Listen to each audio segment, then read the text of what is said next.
안녕하십니까. 요양보호사 자격증 한 번 시험으로 끝내기 라니생과 요양보호 수업입니다. 오늘도 임종 요양보호에 대해서 설명을 드리겠습니다. 오늘은 임종이 가까운 대상자의 요양보호입니다. 그래서 죽음이 임박한 임종 대상자뿐만 아니라 가족과 곁에 함께 있으면서 불안하고 두려움을 덜어주고 편안하게 임종을 맞이할 수 있도록 도와줘야 되는 것이 임종이 가까웠을 때 요양보호입니다. 그래서 우선은 임종이 가까운 대상자에게 침상 머리를 높여주고요. 그리고 대상자의 머리를 옆으로 돌려주어서 침과 분비물이 배출을 용이하게 해서 질식을 예방할 수 있도록 해주시는 것이 좋습니다. 그리고 대상자가 용변을 보는 즉시 따뜻한 물로 닦아주고 기저귀를 갈아줘서 편안하고 가운데 죽음을 맞을 수 있도록 도와주시는 거고요. 그리고 대상자가 혼수 상태인 경우에도 청각은 마지막까지 남아있으므로 평상시와 같이 보고 듣는 것이 가능하다고 생각하면서 대상자에게 요양보호를 제공하는 것이 좋습니다. 그러면 임종 후의 요양보호를 보시면 모든 사후 처리 과정은 존중하는 태도로 할 수 있도록 하고요. 그리고 손을 씻고 일회용 장갑을 껴주시도록 하고 대상자를 확인하고 대상자의 사생활을 보호해 주도록 하는 것이 좋습니다. 그리고 사후 강직이 사망 2시간에서 4시간 후부터 시작되거든요. 그래서 96시간 동안 지속되는데 이때 사후 강직이 시작하기 전에 바른 자세를 취해 주시는 것이 좋습니다. 다리는 반듯하게 해주고 그리고 이렇게 경직이라는 구부른 상태로서 경직이 될 수 있기 때문에 바른 자세로 취하게 해주시고요. 그리고 튜브라든지 장치 같은 경우는 간호사나 의료인에게 제거할 것을 알려주시면 되고요. 그리고 대상자를 바로 눕히고 베개를 이용해서 어깨하고 머리를 좀 올려주시면은 혈액이 정체로 인한 얼굴색의 변화를 방지할 수가 있고 입이 벌어지는 것을 예방할 수 있습니다. 그리고 대상자의 눈을 감기고 눈이 감기지 않을 때는 소매나 꺼즈를 적셔서 양쪽 눈 위에 올려주시는 것이 좋습니다. 그리고 대상자의 의치를 그대로 둘지 빼내어서 의치 용기에 보관할 것인지 대상자와 가족에게 확인하는 것이 좋고요. 그리고 대상자의 몸에 묻은 분비물을 닦아주고 대상자의 몸에서 분비물이 나올 수 있기 때문에 엉덩이 밑에 패드를 대어주고 깨끗한 시트로 덮어서 주는데 대상자의 시트가 얼굴까지 덮지 않도록 어깨까지만 덮어줄 수 있도록 하는 것이 좋습니다. 그리고 방은 깨끗하게 정리되어 놓고 그 다음에 조명을 차분하게 조절해 주는 것이 좋고요. 대상자의 소유물을 모아두고 목록을 작성하는 것이 좋습니다. 네.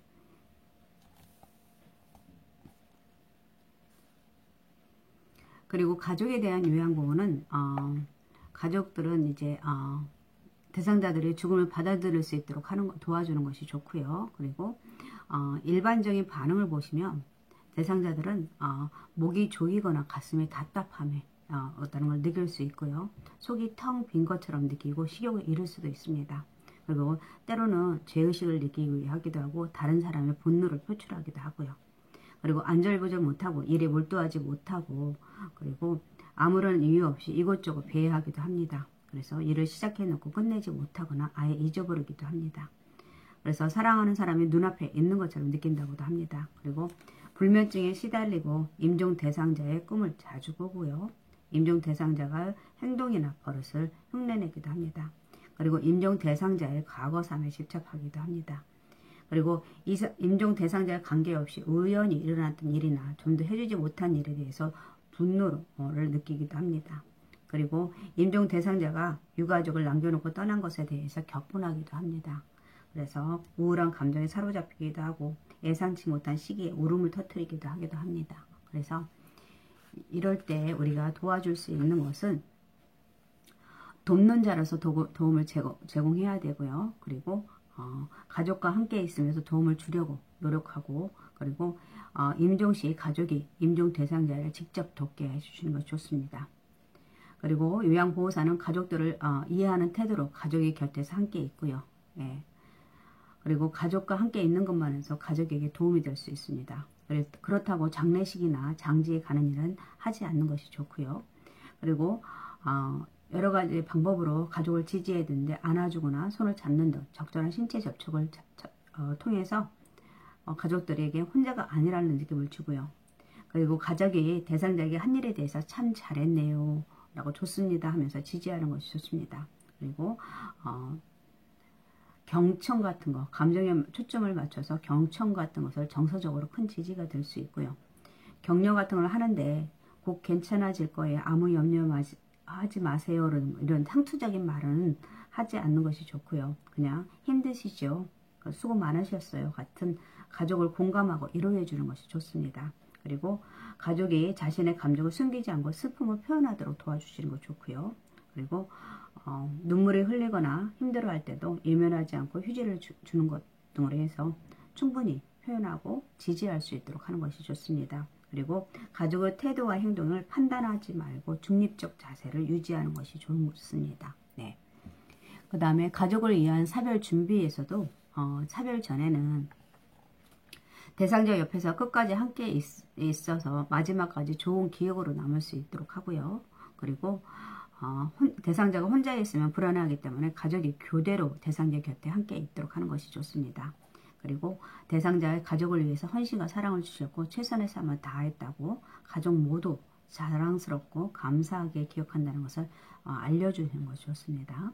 그리고 친지라든지 지인이 병문안 받을 수 있고 그리고 사랑을 표현할 수 있도록 하고요. 그렇다고 지나친 방문 같은 것은 약간 대상자에게 피로감을 증진시킬 수 있기 때문에 이걸 고려해서 하는 것이 좋고요. 그리고 간단한 이벤트 같은 거, 그리고 생일이라든지 결혼기념일 같은 거, 그리고 영상 편지라든지 가족 사진을 촬영할 수도 있습니다. 그 다음에 사별 후에는 사별 후에는 애도하고 슬퍼하는 과정이 정상이고 마음을 쉬어하는데 필연적이고 필수적이라는 것을 알아두고 그리고 그 다음에 시간이 갈수록 점차 감정이 잦아들 수가 있습니다. 이런 슬픔들이. 그리고 슬픔이 또 언제 끝날지 어떻게 슬퍼할지 사람마다 다르기 때문에 온유하게 대해주고 스스로 잘 돌보도록 도와줘야 되고 그리고 사진이나 물건 같은 거 고인의 사진의 물건 치우라고 조언도 하기도 하지만 이 모든 과정은 각자의 속도에 맞춰서 정리를 하는 것이 좋고요. 네, 이렇게 그리고 너무 힘들거나 그럴 때는 상담을 하는 것이 좋습니다. 응급상황 대처에 대해서 설명을 드리겠습니다. 응급처치를 돕는 방법은 우선 목적을 보시면요. 인명구조죠. 그리고 인명구조이고 고통을 경감시킬 수 있고 상처나 질병을 악화를 방지할 수 있고 심리적으로 안정을 도모하기 위해서 응급처치의 목적입니다. 그래서 방법을 보시면 우선 대상자의 상태를 파악하고 119에 신속히 신고하고요. 그리고 대상자에게 처치를 하고자 시간을 소비해서는 안 됩니다. 그리고 대상자 주위에 여러 사람이 있을 때는 응급처치 교육 과정을 가장 많이 받은 사람의 지시에 따라서 응급처치를 해야 됩니다. 연장자 순으로 하는 것이 아니라요. 본인이 주위 사람의 안전에 주의를 기울이고 긴급을 요하는 대상자 순으로 처치할 수 있도록 하고요. 그리고 대상자를 가급적 옮기지 않도록 하는 것이 좋습니다. 그리고 119 등의 안내를 받아서 적절한 운반법에 따르도록 하는 것이 좋고요. 그리고 요양보호사는 의약품을 사용할 수 없습니다. 그렇지만 외용약품, 연고라든지 이런 것들은 대상자가 평소에 사용하는 상비약품의 경우에만 줄 수가 있고요. 그리고 전문 의료인에게 인계될 때까지 절대 응급처치를 중단해서는 안 되고요. 그리고 대상자에게 손상을 입힌 화학약품이라든지 약물, 잘못 먹은 음식과 구토물 같은 거 병원으로 함께 가져갈 수 있도록 하는 것이 좋고요. 그리고 대상자의 증거물이나 소지품을 보존하고 침착하고 신속하게 대처할 수 있도록 하시는 것이 좋습니다. 여기에 대해서 보겠습니다. 줄시계부에서 보면은 그 증상이 있어요. 주요 증상이 있는데 대상자는 목을 조르는 듯한 자세를 하고요. 그리고 갑자기 기침을 하고 괴로운 얼굴 표정을 짓습니다. 그리고 숨을 쉴 때에도 목에서 이상한 소리가 들리고요. 쉼목소리 같은 거. 그 다음에 가슴 부위에서 호흡 운동이 보이지만 공기의 흐름이 적거나 없을 수도 있습니다. 이럴 때 돕는 방법은 보통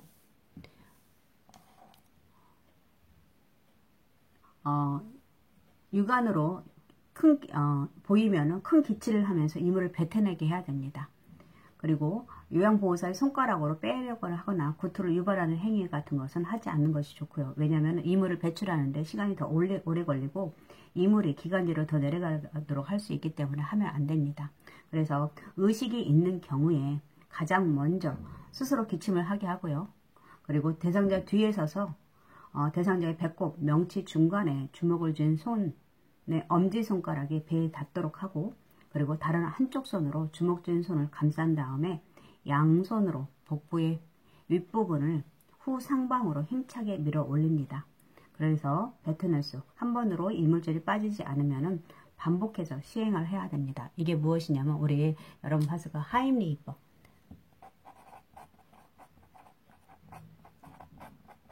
이게 하임리히법입니다. 예.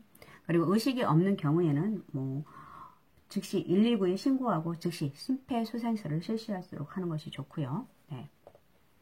그 다음에 경련이 일어났을 때 우리가 응급처치를 보시면, 경련 같은 경우는 증상이 보통 몸이 뻣뻣해지고 호흡곤란이 일어나고, 그리고 의식 변화가 있을 수 있고요. 침을 흘리거나 관략근이 이완돼서 대소변이 새어나올 수 있습니다. 그리고 발작이 없을 때 뇌 기능은 보통 정상이고요.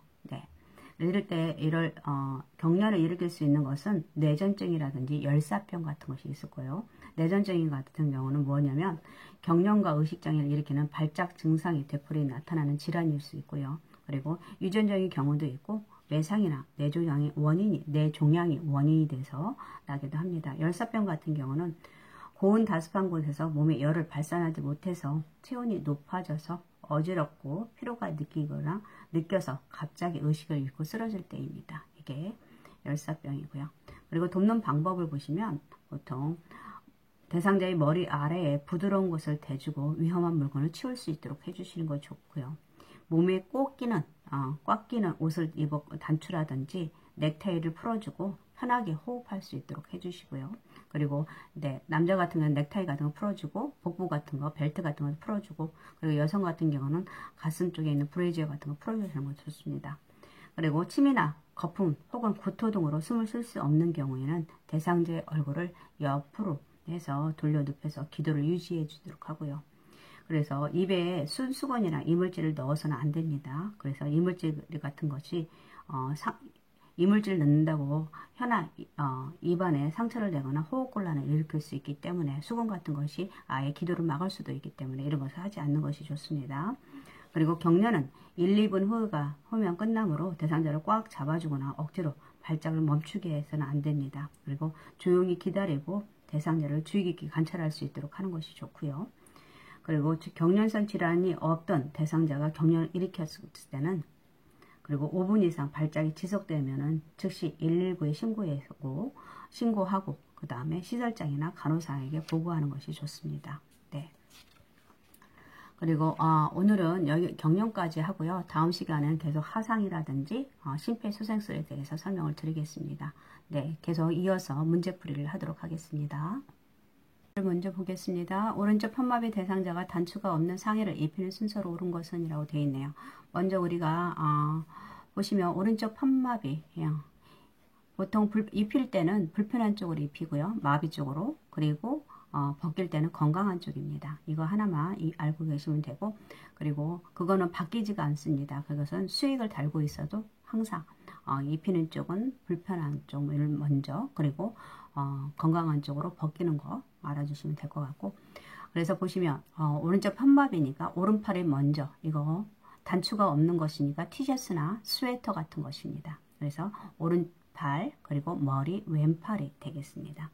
그리고 51번은 대상자가 앉아있다가 일어설 때 정상 반응으로 옳은 것은 이라고 되어 있네요. 이거는 그림으로 나와서 일어나는 그림이었거든요. 그래서 다 집어넣기가 제가 좀 공간이 좁아서 일단은 이거는 교재를 참조하시고 한 번씩 읽어보실 수 있도록 하는 것이 좋습니다. 그리고 한번 본인들이 실습을 스스로 해보는 거지, 앉았다가 일어서기에 정상 반응이 어떤 식으로 하는 거지 알고 있으면 좋을 것 같습니다. 그래서 보통 우리가 일어날 때 앉았다가 일어서기 위해서 먼저 발목을 무릎보다 뒤쪽으로 가져가고 상체가 숙여서 얼굴이 무릎보다 앞쪽으로 움직이게 됩니다. 그래서 처음에는 상처가 숙여지지만 중간 쪽에서는 펴지게 됩니다. 그래서 이런 과정에서 우리가 요양보호를 해줄 수 있도록 하는 것이 해줄 수 있도록 하는 것이 좋고요. 그래서 이런 정상 반응을 이해하는지에 대한 문제가 그림으로 나온 것 같습니다. 그래서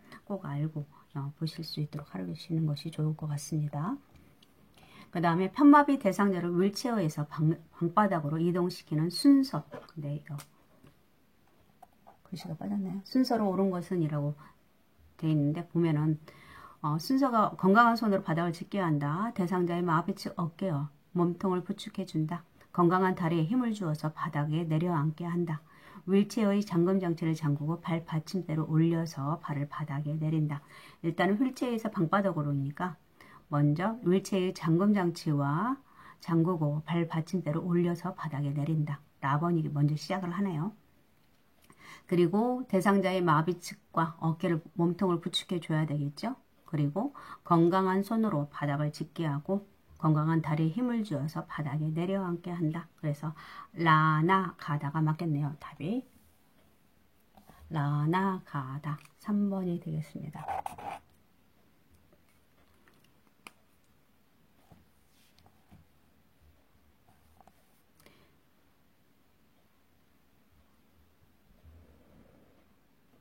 그리고 다음 그림과 같은 휠체어에 접는 순서로 옳은 것은 이라는데 여기도 휠체어 그림이 나왔습니다. 그래서 근데 우리가 이 설명만 보고도 할 수 있을 것 같아서 그림은 제가 뺐고요.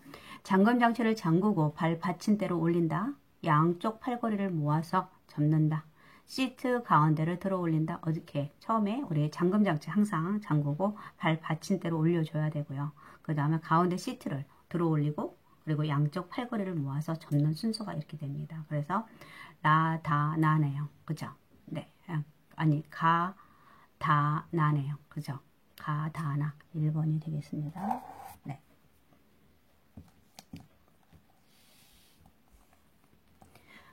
그리고 이거는, 다음 그림에서 오른쪽 편마비 대상자의 지팡이 보행을 도울 때 지팡이 끝을 놓는 위치로 옳은 것은 이런 문제들은 굉장히 많이 나왔었죠, 우리. 그래서 우선 오른쪽 편마비가 어느 쪽에 짚어야 되죠? 건강한 쪽이죠. 그래서 왼쪽. 그리고 왼쪽이면은 앞에서 15cm, 왼쪽 발가락 끝에서 앞에서 15cm, 옆으로 15cm입니다. 이게 지팡이 놓는 위치예요. 그러면 답이 가번이 되겠네요. 그죠? 네. 왼발, 네. 가번이 되겠습니다. 그리고 지팡이 같은 경우는 우리 보통 지팡이는 건강한 쪽에 잡고 앞에서 15, 옆으로 15였습니다. 근데 팔꿈치는 몇 도? 팔꿈치 각도 30도이죠. 네, 30도. 그리고 손잡이의 높이가 어디? 둔부. 이거는 지팡이뿐만 아니라 보행기도 같았죠. 네, 보행기도 같았다는 거 알아주시고, 그리고 이 지팡이는 평소 신는 신발을 썼을 때, 신발을 신고 서고 옆에 놨을 때 손잡이의 높이가 어디? 손목 높이였습니다. 네, 높이였다는 거 알아주시고, 요번에는 다행히 지팡이가 평지라든지 이런 걷는 게 잘 안 나왔네요. 그죠? 그래서 평지일 때나 내려갈 때는 어떻게 했습니까? 우리 지팡이, 마비, 그리고 건강한 다리, 지마건이었죠. 그리고 올라갈 때는, 계단을 올라갈 때는